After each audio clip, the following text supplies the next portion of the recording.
ছয়টা আসনে আমাদের যারাই বিএনপি সমর্থিত সবার জন্য আমরা আবেদন করব, প্রত্যেকের কাছে ধর্ম বর্ণ নির্বিশেষে সবাই যেন ধানের শীষে ভোট দিয়ে জয়যুক্ত করেন। কারণ এটা হচ্ছে আমাদের ইসলামী মূল্যবোধের বিষয়, এখানে আমাদের স্বাধীনতা সার্বভৌমত্বের বিষয়।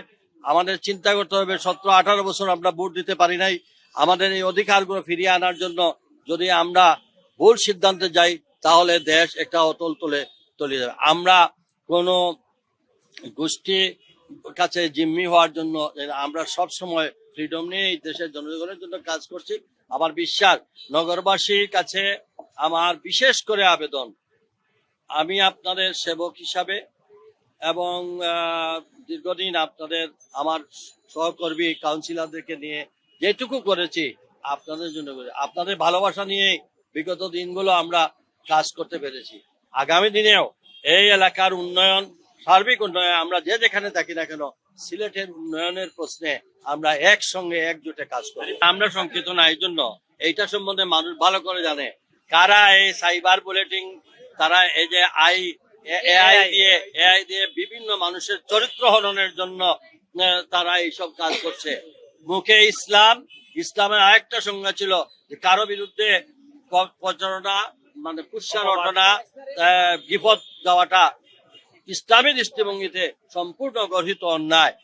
অথচ যারা ইসলাম কায়েম করতে চায় তারা ইসলামের বিরুদ্ধে যেসব মানুষের বিরুদ্ধে যেভাবে মানে মিথ্যা তথ্য দিয়ে এআইর মাধ্যমে ভোট মানুষের বিভ্রান্তি সৃষ্টি করে চাইতেছে ফায়দা নেওয়ার জন্য, জনগণ এই ব্যাপারে সচেতন আছে।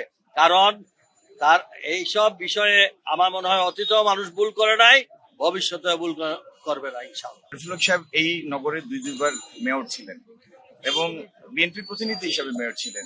সেই নির্বাচনগুলিতে বিএনপির আমরা সর্বস্তরের নেতা কর্মীরা মাথা ঘাম পায়ে ফেলে পরিশ্রম করেছি।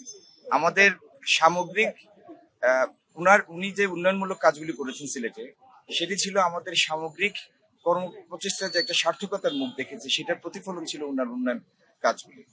তো সিলেট সিটি কর্পোরেশনের দীর্ঘদিনের মেয়র, তার আগে কাউন্সিলর, তার আগে দীর্ঘদিনের রাজনৈতিক কেরিয়ার, এই সমস্ত মিলে সিলেট এই নগরের জন্য ইনি একজন অত্যন্ত দ্রষ্টব্য মানুষ।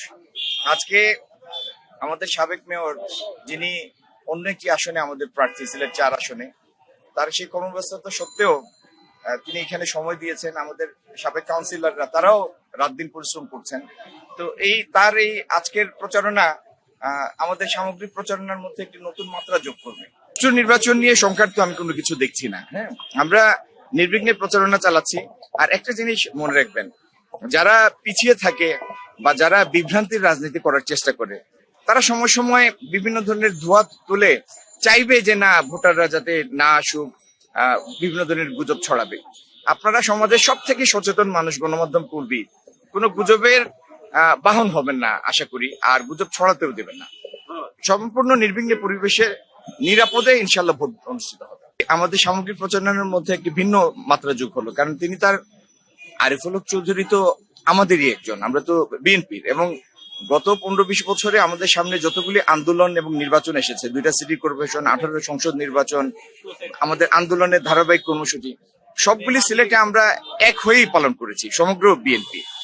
তো আজকে ওনার কর্মব্যস্ত সময়ের মধ্যেও তিনি সিলেট 1-এর নির্বাচনী প্রচারণায় যোগ দিয়েছেন। অবশ্যই এটি